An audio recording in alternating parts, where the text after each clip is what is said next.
Hello, hello, hello. Welcome to Blue Pill Podcast, everyone. This is Abe, your host, doing a little bit of a car cast today. Got to work tonight. Worked yesterday. So I ended up purchasing a vehicle. I don't know if I talked to you all since then. I got a Nissan Forte, I believe it was. I know someone's gonna be like, really, Abe? You don't even know what you got? We looked at like 3 different cars. It was pretty cool. So it was like 3,500. I ended up pulling out a little extra, like 4Gs or something, just to have some cash on me in case I needed it, you know. I went ahead and had them fix a couple issues with the car, like they're gonna fix the brakes, rotors. He said he's gonna do an oil change on it, so that'll all be done, you know. I get it back Tuesday afternoon, and or Wednesday morning. So I look forward to that, being back on the road. That'll be nice. It sucks not having a vehicle, because like the other day, like I wanted to just run up to the video game store, you know. Wasn't able to do that. Or like if I get hungry and want to go out and get something like a taco or a cheeseburger or something, like it's just not having freedom to move about sucks. It sucks having to take fucking Ubers and stuff. Like yesterday, for example, like I ain't trying to be mean, but the dude that picked me up was like giving me this really weird fucking feeling. Like, for one, his cars smelled like onions. I'm like, why does it smell like onions in here, dude? I didn't say it, but I was thinking it.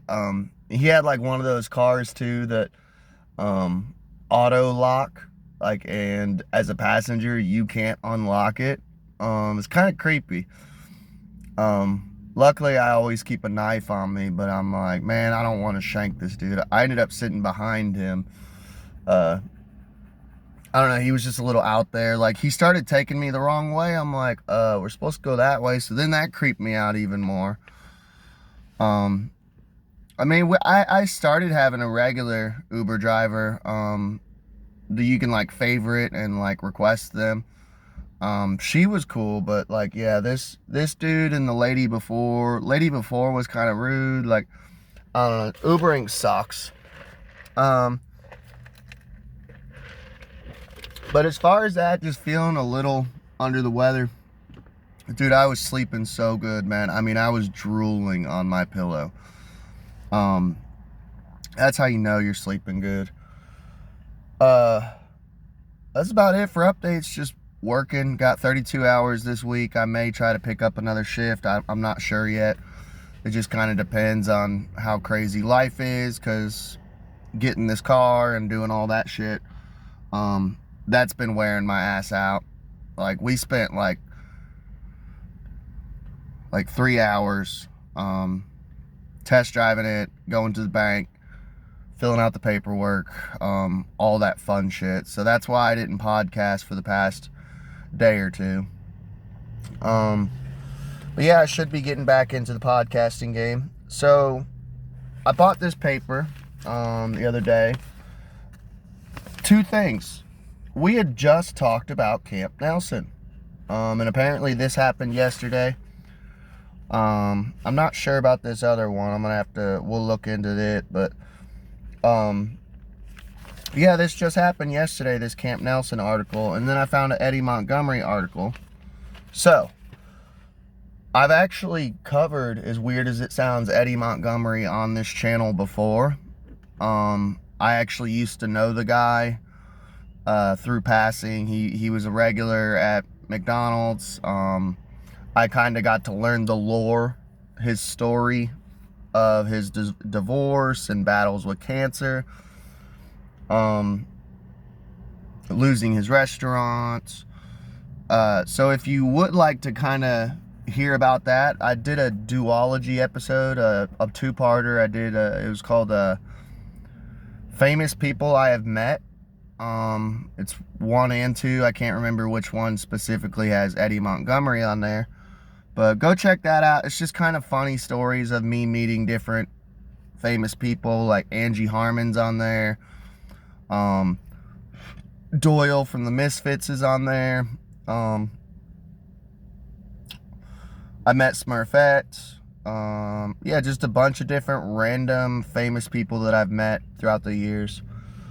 So, let's get on with this article about Camp Nelson. I just thought it was weird because we had just done an episode on Camp Nelson, so go check that episode out. Kind of like a little Blue Pill history episode. Yeah. Let me plug my stuff real quick. I have a Buy Me a Coffee account set up in the link below. If you donate to the channel, honestly, it'll really help me out right now because I just dropped $3,500 on a new car. And I'm sure there's little small things here and there that I'm going to notice that need done to the car. So, yeah, it would help me immensely. And you guys know me, I'm not a grifter. Like, I work a full-time job. So I'm not out here just like unemployed or something, you know. Yeah, sorry, let's get on with the show. So apparently at Camp Nelson, they held a Freedom Day Festival to return to Camp Nelson on June 20th, so this was yesterday. My wife was off yesterday or the day before, and there was like several things going on. They had like a reptile exhibit over at Rupp Arena for $15 door fee. Just a bunch of random shit's been going on locally. I guess because of the 250th anniversary of America. I'm not gonna lie, I am not feeling very patriotic this year. You guys know me, I've always said like I love my nation, but I hate my government. Yeah, just all this shit with Iran, Israel, the Epstein files, these UAP files, prices of everything because of this war, how much this war is going to fuck up the food supply, the gas. It's just like I'm not feeling it this year, man. And by the way, I love being an American. I'm not feeling very patriotic when we're bombing the fuck out of like little brown kids in a school, you know. I mean, I'll still go watch the fireworks on 4th of July. Me and my wife, if I get off, you know, we'll go watch the fireworks, but besides that, I ain't feeling it. So Nicholasville, Camp Nelson, National Monument will host its second annual Freedom Day Festival yesterday, June 20th, offering a day of music, history, cultural demonstrations, and family activities while commemorating the nation's upcoming 250th anniversary. Another thing too, man, like I'm not trying to be black-pilled, but like we made it 250 years. Like I'm not sure if we're gonna be around. I have this really sinking feeling within me. We are a young nation compared to most other nations, and we've already screwed up this badly. I just don't see, not trying to be black-pilled, but I mean, I don't see America lasting that much longer. What was it? George Washington always said we shouldn't start any foreign wars, and America has literally started never-ending foreign wars. So it's a free event, so that's cool. It takes place from 10 to 4 p.m. at Camp Nelson National Monument. It's located at 6614 Danville Loop 2 Road in Jessamine County. So I know this event's already over, but I just did want to see what was going on over there because we had just spoke about it. I found that odd. But that's the address for you. Like, go out and check it out, man. I spoke about it on the Camp Nelson episode. We were talking about there's like an old fort out there. There's a museum. We kind of went through the history of like how it used to be like a like a black military village, like where they housed like buffalo soldiers and stuff. So festival is being presented by National Park Service in partnership with Camp Nelson Foundation, Huntertown Community Interpretive Park, the National Coalition of Black Veteran Organizations, which makes sense, considering it used to be literally where black Union soldiers were housed and lived and stuff. The Kentucky Center for African American Heritage. I always find that odd though, because there's a lot of black people here that are like not African American. Like I know that's like the most politically correct now that we're supposed to be using, or is it people of color now? See, this is where it gets so crazy. I just still call black people, man. Then it went from like, well, used to be Negro, then it went from that to like colored people, which that's like a racial term now. Like, you ain't supposed to say colored or colored people, but they want you to say people of color. And it's like, well, doesn't that essentially mean the exact same thing? It's just you switched two of the words out and took out of, you know? Like, what are we doing here? Then it became African American, but there was because it's like everyone thinks that like all black people come from like Africa. It's like, no, like what about the ones from Haiti? What about the ones from Barbados or the Caribbean? What about the ones from Jamaica? Like, so even like black people were like, well, I'm not African American. This doesn't make sense. And it would confuse white people, and they go, you're not African American? You look African American. It's like, no, I'm from Barbados, dude. Like, what are you talking about?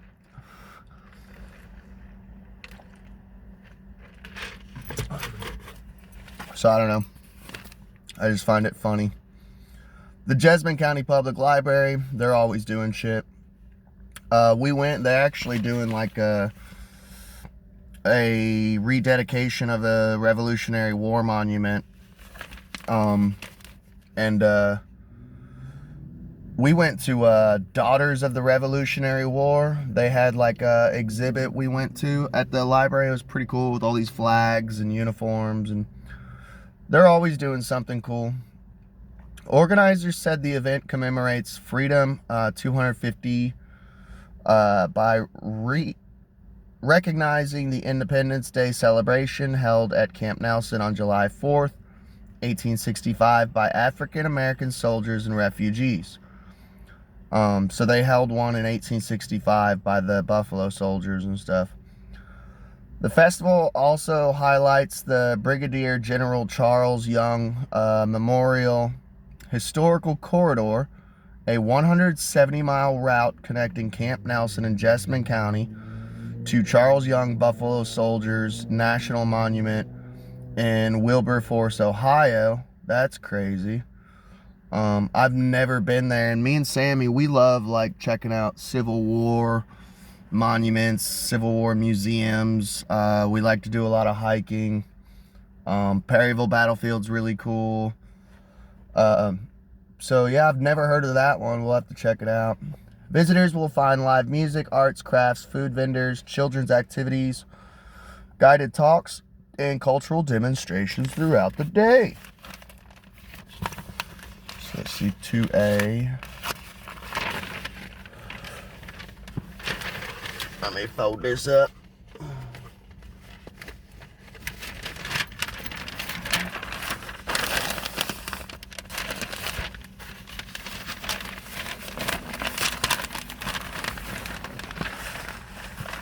So apparently there's an image of kind of like what's going on, you know, what it looked like before. So the Martial Law Band will perform 2 sets during the festival, while the West Louisville Performing Arts Academy is also scheduled to appear. The day's schedule begins with a kickoff at 10 a.m., followed by a ranger program on Camp Nelson at 10:30. The Martial Law Band will perform its first music set at 11 a.m., followed by another ranger program at 11:30. I don't think I've ever checked that band out. Like, we do Oktoberfest around here. We went to a wine festival like a year or two ago. Checked out a band there. I ain't gonna lie, dude, I don't really get super big into local music. I would if I could. I'd just always either asleep during the day because I work third shift, or finding the day to get off, to go check it out. So, a presentation on Camp Nelson on July 4th, 1865, so that historic day. They're going to do a presentation on it, which is cool. That'll begin at noon. The West Louisville Performing Arts Academy will perform at 1 p.m., followed by Ranger Programs 1:30 to 2:30. Martial Law Band will perform its final set at 3 p.m., and the festival will conclude at 4 p.m. In addition to scheduled presentations all day, activities will include access to the Visitor Center, Museum, and Barracks, which, by the way, if you ever go to Camp Nelson, is dope as fuck. That museum is, like, sick. And it is loaded, dude. Like, because there's been some museums that I've went in, like local small museums, and there's like not much going on. That museum is like loaded to the brim of just tons of like Civil War artifacts, and a lot of the artifacts they get there, like I had mentioned in the previous Camp Nelson episode, we had talked about. I'd almost volunteered with Sammy to do like a archaeological dig there, The General Charles Young Exhibit Partner organization tents, living history programs, Victorian photography. That's pretty fucking cool. So like with the light bulb, I'm guessing they probably dress you up in like Victorian clothing. Cultural demonstrations, children's activities, and food trucks. Those are always nice. The Freedom Day Festival is open to the public at no cost. For more information, contact 859-881-5716. So yeah, I don't know. I know it already passed, but I just wanted to talk a little bit about Camp Nelson again. It's one of my favorite places here in Kentucky, and I found it interesting that we had just done an episode on it, and it popped up. So let's get into some Eddie Montgomery. I guess he's going to be... Eddie Montgomery honors America with a free concert. And this one, I believe, is still coming up. So it looks like it's got like a little bit of interview fragments in here. Yeah, we'll get into it because I am interested in it. So Eddie Montgomery.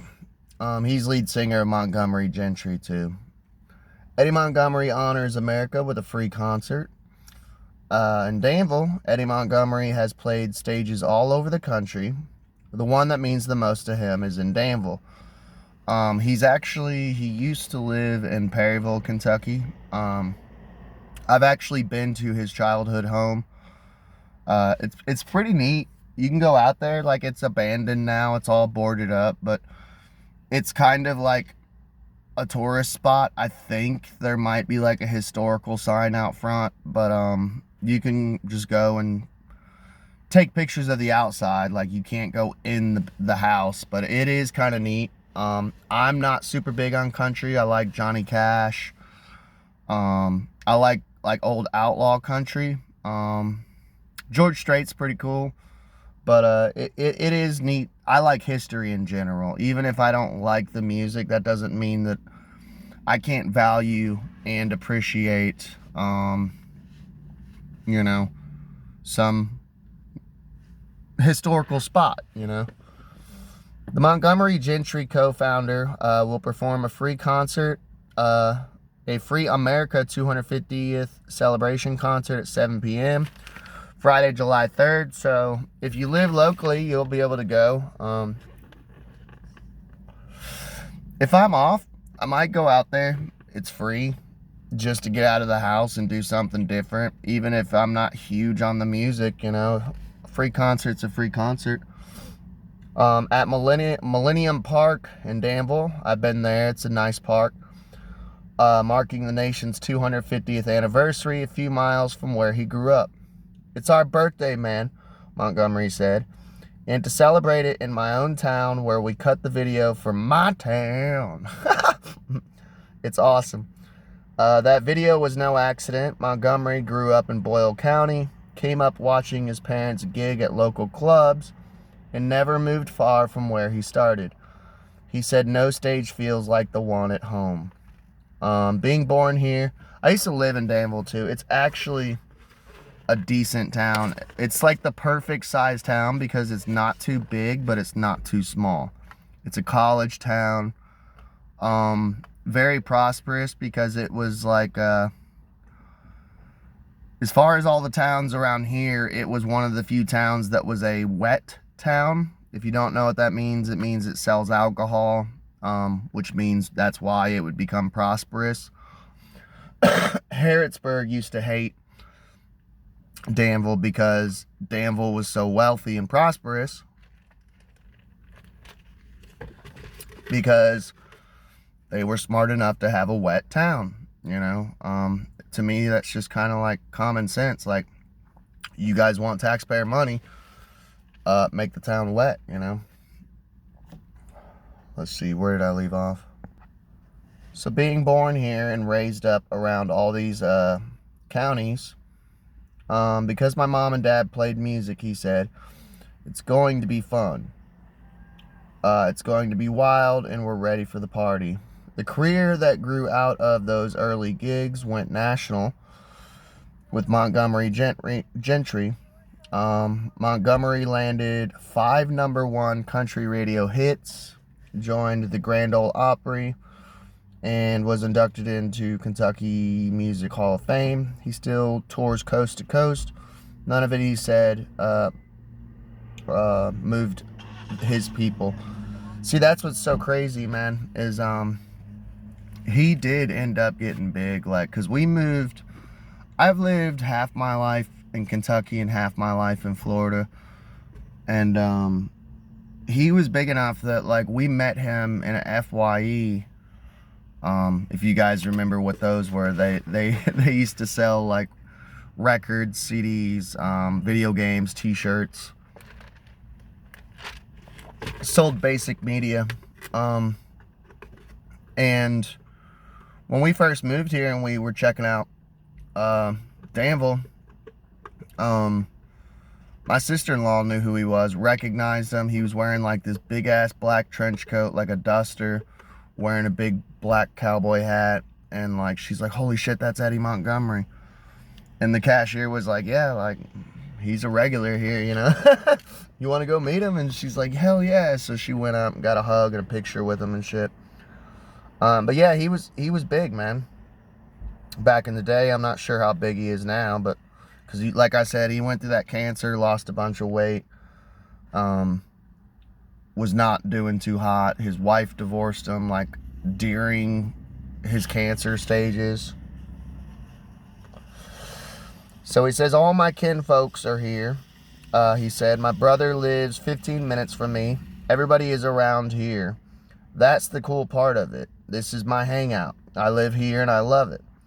He described himself as a simple country boy and credited his upbringing for the rest. I'm just really a simple country boy, he said. That's all I am, and that's all I've ever wanted to be.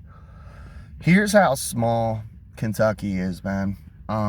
My ex-wife used to go to school with his nephew, and his nephew had like a solo album, solo project, his own band, and they would play like the talent show for Bergen. And I guess his brother makes music too. I've never listened to any of his brother's music. I was talking to my mother-in-law like 2 days ago, and she said like his brother, these are her words, he's kind of an asshole. Like, he's not as cool as Eddie. Eddie's cool, down to earth, and I've heard this from multiple people too, not just her. She said she got to meet him like one time. They were at a bar or something, and everybody was swarming Eddie's brother, and like, she just wanted to say hello and like, hey, I'm a fan, I always wanted to meet you, and like, he would not give her like the time of day whatsoever. Which rich people are weird. I mean, I get it because it would get annoying to get swarmed by people everywhere you go. Not that I'm famous or anything, but I have that problem because I know everybody here. I can literally like walk down the road and run into like 2 or 3 people that I know, like just because I talk to people and I hang out with people and I listen to people. And it's a small, Kentucky's small, you know, but I never find it annoying. Like, once in a blue moon, I'll see someone that I don't want to talk to, and I'll have to like hide and run off somewhere, you know, but so the values that run through his music, family, patriotism, and small town life, came from the people who raised him. All of my kinfolk are working folk. Most of them were military, he said. This is the greatest country in the world. We can say, be, and dream as big as we want to in this country. I do agree with that. Am I proud of America right now? No. Do I see this country lasting like a super long time? Honestly, no. But speak of the devil, me and my wife were talking to the guy who sold us the car while we were doing paperwork. He came from England, lived like several years there, moved here. When he was young, he served in the military, and me and him were basically saying what I always say on this channel of like, America is like the last bastion of hope. We are the freest country in the world. Our freedoms are slowly slipping away. Due to people, for one, thinking that anything weird said is a conspiracy theory. That's been a big issue. 2, not getting involved in like local politics and going out and voting in local politics, which honestly, dude, once again, not trying to get too dark, but I'm starting to wonder how rigged that shit is. I mean, look at like the whole Thomas Massey Gelrain shit we covered. We did like 2 episodes on it, and we have a playlist, Gelrain versus Massey. Go check it out. It's starting to look like even local politics are like rigged, you know, and they rigged that with like AIPAC money, Israeli money. Like, it's just nuts, man. Montgomery said the anniversary is a chance to thank people he thinks go unthanked. Well, that's nice. We just don't give it up enough for all of our great American heroes and our first responders, he said. They keep us safe, and we know we can count on them. He said he sees his own story as proof of what the country makes possible. A simple poor boy like me can become a member of the Grand Ole Opry and become a country music star, he said. That's what being an American, I'm guessing, is all about.